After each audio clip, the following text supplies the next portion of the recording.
Calm down yet? Yeah, I have not. Good. I have not. I know, yeah. It looks so weird.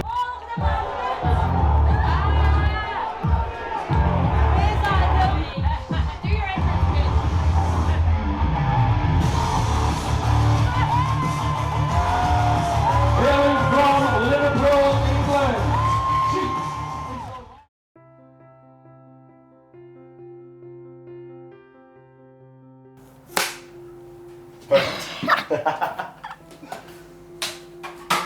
So my name is Lizzy Evo. I'm 24 years old and I started wrestling in a place called Runcorn years and years ago.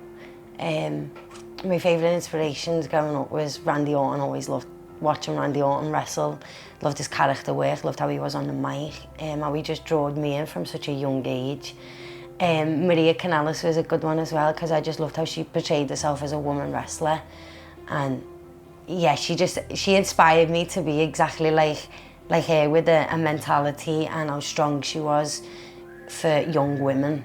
You know, me as a young girl watching women do stuff like that, it was unreal. So yeah, that was what really planted the seeds all them years ago for me. So I started wrestling because I didn't really fit in doing anything else. I tried football, I tried all these things at a young age that I knew wasn't for me because I wasn't enjoying them. You know, it was more felt like a chore. I have to go to Morris dancing today, I have to do this. Whereas when I found the training school and I remember getting in the ring for the first time, so there's an Asda close to mine and these three things and it's just wire, but it's like getting into a wrestling ring. So I remember when I was younger, I'd say to my mum, wait for me a minute, and I'd go up and I'd pretend to get in a wrestling ring. So my very first session when I got in one, I was like, oh, this is it. I knew from that moment on that was all I ever wanted to do. So in 2021, I was visiting my nephew's little grave.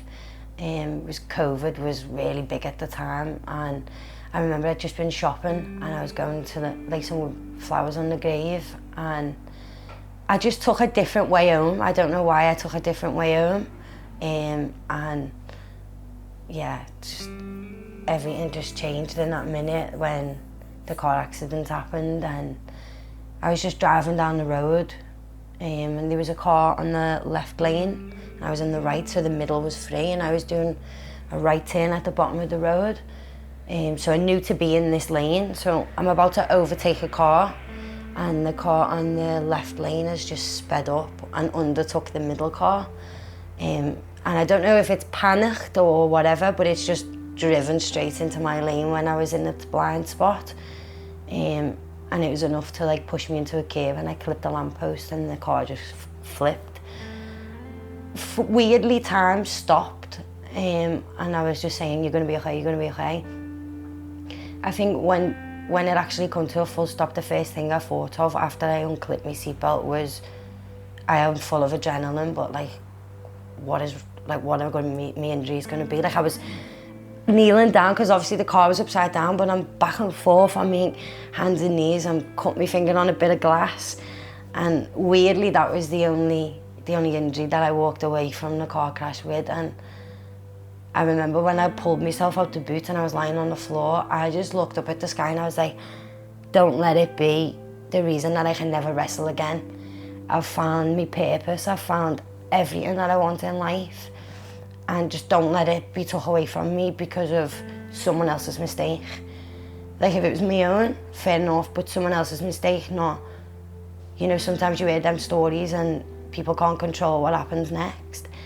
So I feel I was really blessed that, you know, a few months later I was able to get back to full strength, but that time afterwards and, you know, getting rushed to the hospital and having a full trauma team waiting for me, you know, I had to have my pants cut off me in the ambulance. I had the Liverpool Echo already there was police, and I just remember seeing my mum and dad when I was in the ambulance, and I had stuff on my neck and I couldn't move, and my mum was just crying her eyes out, and to them they were grateful that I had my life, but I could only just wish for that little bit more, make sure I'm still able to wrestle.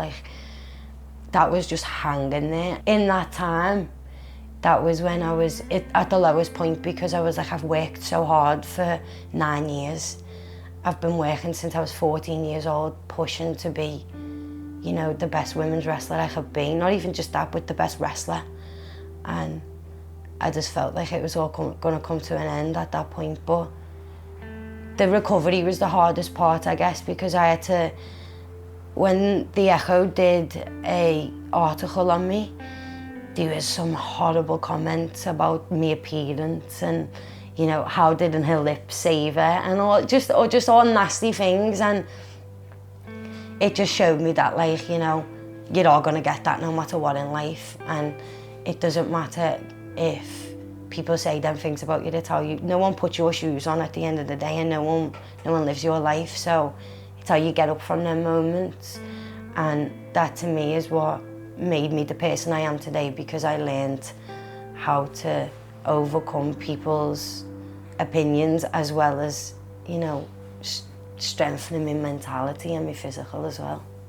When the accident happened, we were still in the middle of lockdown, basically, so there was no shows anyway, so I felt like that was kind of a blessing.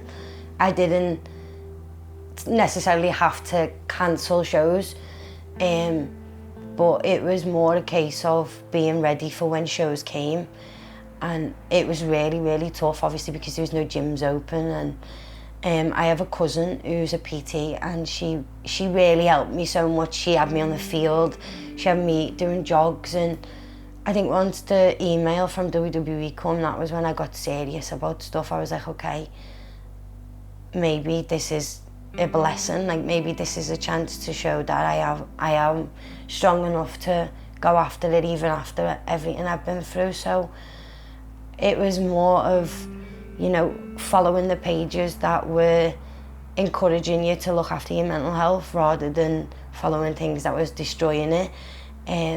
That played a big part in it as well. You know, just I tapped into myself, and I listened to what I wanted and what I needed, and in order to heal. And at that moment in time, it was time to myself, and it was time away from internet and social media and all these things. And I didn't necessarily come away, I just took a step back, and I was like, okay, I need to change this about myself, this.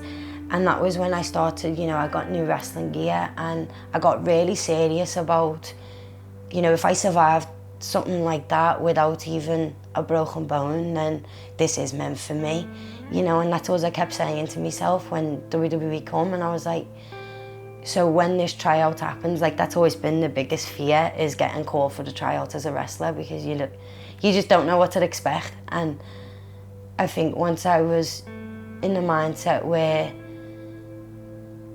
I was just thinking of it all the time, I was pushing it further away from me. And then when I was so focused on getting better, it just came to me at the right time. So it was more a case of keeping the mentality strong and making sure that I was doing it in the flesh as well, like going to the gym. I say the gym, but I was going to the sessions on the field, and it was helping me mentality as well.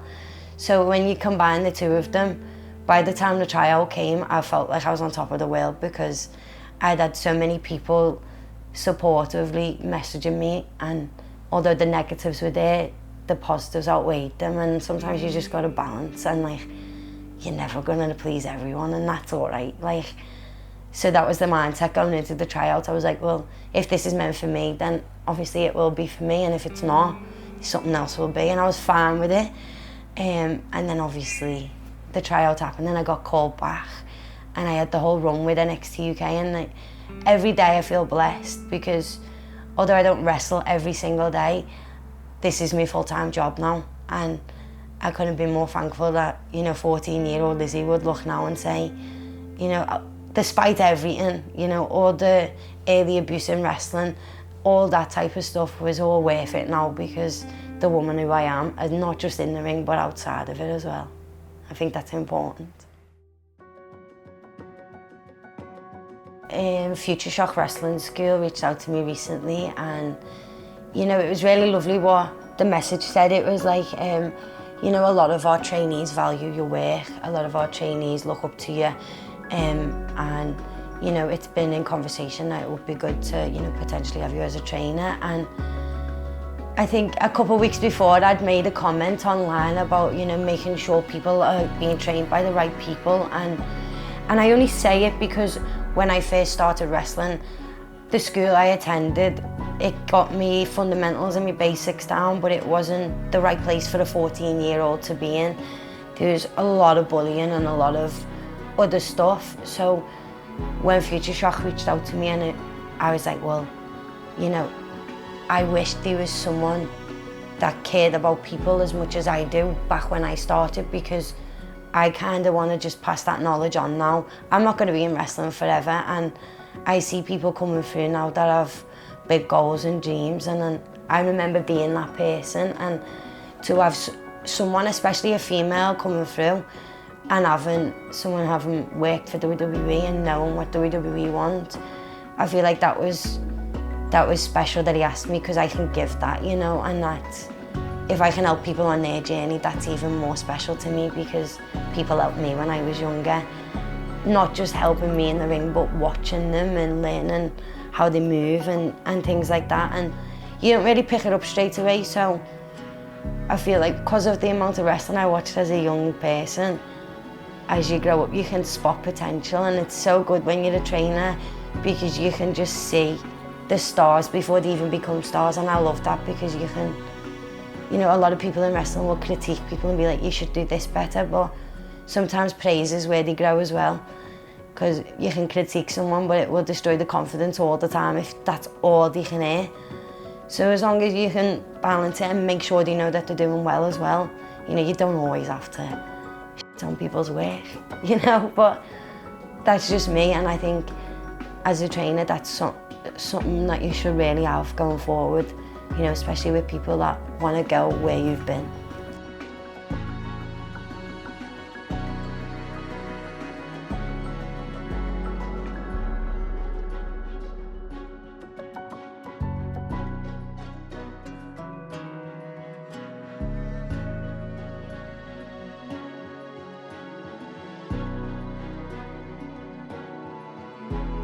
So my message is to people doing whatever sport, whatever dream they're chasing, you know, no matter how big or how small it is, make sure you clap for your small wins just as much as you do your big wins, because when you look back, them ones are the ones that mean the most, you know.